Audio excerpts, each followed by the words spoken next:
Και τα δικά σας τα χρόνια, αγαπητοί μου χριστιανοί, να είναι πολλά, ευλογημένα, γεμάτα υγεία, να έχουν καρποφόρους καρπούς, να χαίρεστε τις οικογένειές σας, τα παιδιά σας. Χρόνια πολλά σε αυτούς και αυτές που εορτάζουν. Οι Άγιοι Άγγελοι να μας προστατεύουν και να μας καθοδηγούν. Γνωρίζετε, ο καθένας από μας έχει έναν κοντά του, από την ημέρα που γεννιέται μέχρι την ώρα που πεθαίνει και βγαίνει η ψυχή του για να πάμε στον ουρανό. Μας συνοδεύουν οι Άγιοι Άγγελοι. Γι' αυτό έχουμε και την ωραία ευχή που διαβάζουμε στο απόδειπνο, όσοι διαβάζετε τις προσευχές.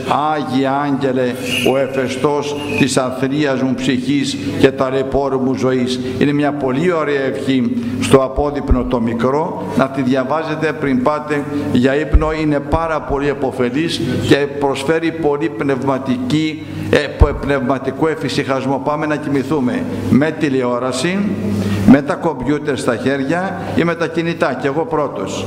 Λέω μετά δεν μπορώ να κοιμηθώ. Μα πώς θα κοιμηθούμε? Από το φως μόνο και από αυτά που βλέπεις, αυτό το έρμο το μυαλό, πώς να ησυχάσει να κοιμηθούμε? Γι' αυτό απαγορεύεται. Θέλει μια ώρα πριν να σταματάνε αυτά. Βλέπουμε μια ταινία, βλέπουμε τηλεόραση, πάμε να κοιμηθούμε και λέει δεν είχαμε καλό ύπνο απόψε.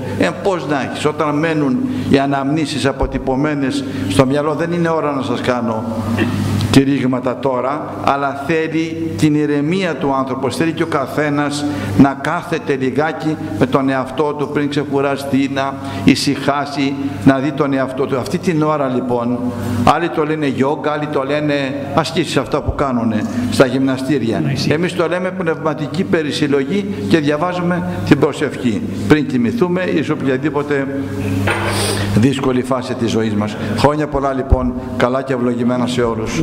Να έχετε δύναμη και υγεία και οι Άγιοι Άγγελοι να μας προστατεύουν και να μας δίνουν δύναμη να μας προστατεύουν από το γενικότερο κακό, το οποίο εμείς δεν μπορούμε να αποτρέψουμε, αλλά να μας δίνουν δύναμη να το αντιμετωπίσουμε.